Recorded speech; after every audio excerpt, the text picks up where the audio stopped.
Form 7 জমা ঘিরে বিভিন্ন জায়গায় উত্তেজনার ছবি। বলাগড়ে তৃণমূল বিজেপি মুখোমুখি। বলাগড় বিডি অফিসের সামনে উত্তেজনা, দুই দলের মধ্যে তুমুল স্লোগান। ফর্ম 7 জমা ঘিরে উত্তেজনা গতকাল এবং আজকেও দেখা গেল রীতিমতো তৃণমূল বিজেপি মুখোমুখি এবং তারপরেই স্লোগান পাল্টা স্লোগান।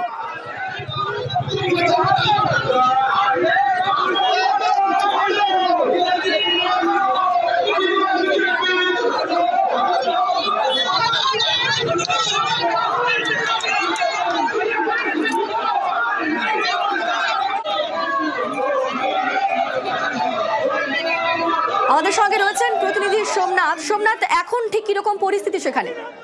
দেখো, পরিস্থিতি সামাল দেওয়ার চেষ্টা করছে পুলিশ।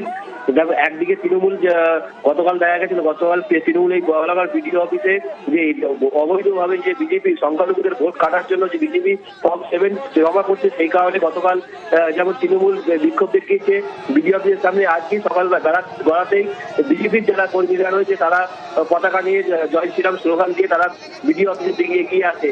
উল্টো দিকে তৃণমূলের পতাকা নিয়ে তৃণমূল কর্মীরা তারা এগিয়ে আসে। দু তরফ থেকেই দুদিকে স্লোগান থেকে, একদিকে তৃণমূলের স্লোগান থাকে, একদিকে বিজেপির স্লোগান থাকে। পুলিশ দুজনকে সামাল দিতে, দুই দলকে সামাল দিতে হিমশিম খায় এবং ঘটনাস্থল থেকে তৃণমূলের বিজেপিদের সরিয়ে দেয় এবং পরবর্তী ক্ষেত্রে ওখানে পুতুল পুতুল পড়িয়ে বিজেপি যারা কর্মীরা রয়েছে তারা ভোটার যারা রয়েছে তাদেরকে তৃণমূল বাঁচানোর চেষ্টা করছে এই স্লোগান থাকে এবং উল্টো দিকে তৃণমূলের থেকে বিজেপি থেকে স্লোগান দিতে থাকে।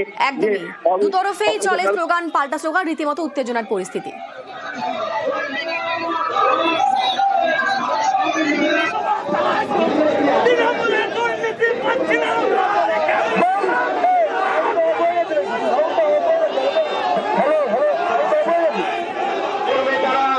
সারা ভারতকে গ্রাস করেছে, এরপর তারা ঝাঁপিয়ে পড়তে চাইছে এই বাংলার মাটিতে।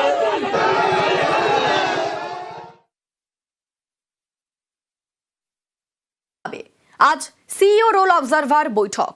রোল অবজারভারদের ভূমিকা নিয়ে আলোচনা। আরো একবার জানাই, এসআইআর এর জমা নথি পরীক্ষা কিভাবে। আজ সিইও রোল অবজারভার বৈঠক। রোল অবজারভারদের ভূমিকা নিয়ে আলোচনা হবে। এসআইআর এর জমা নথি দেখে ঠিক বেঠিক খোঁজা। আজ সিইও রোল অবজারভার বৈঠক রয়েছে। রোল অবজারভারদের ভূমিকা নিয়ে আলোচনা।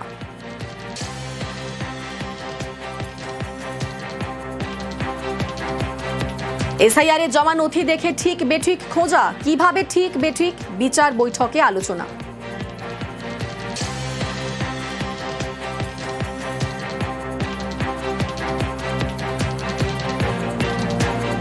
আমাদের সঙ্গে রয়েছেন প্রতিনিধি অভিজিৎ। অভিজিৎ, কখন হবে এই বৈঠক এবং এই বৈঠকের মূল আলোচ্য বিষয় কোনটা? বিকেল 5টার সময় বেঙ্গল চেম্বার অফ কমার্স, যেটা রাজ্য নির্বাচন মুখ্য নির্বাচন আধিকারিকের অফিসের উল্টো দিকে, সেখানেই এই বৈঠক অনুষ্ঠিত হবে এবং মূলত যে জিনিসগুলোকে সব থেকে বেশি আলোচনায় উঠে আসবে, সেখানে যাদের নথি জমা পড়ছে সেই নথি খতিয়ে রেখে কিভাবে ঠিক বেঠিক বিচার করা হবে, মূলত সেটা নিয়েই আলোচনা হবে এবং এখানে স্পেশাল। অভিজিৎ, তোমার কথা স্পষ্ট নয়, পরবর্তী তোমার সঙ্গে আবার যোগাযোগ করব।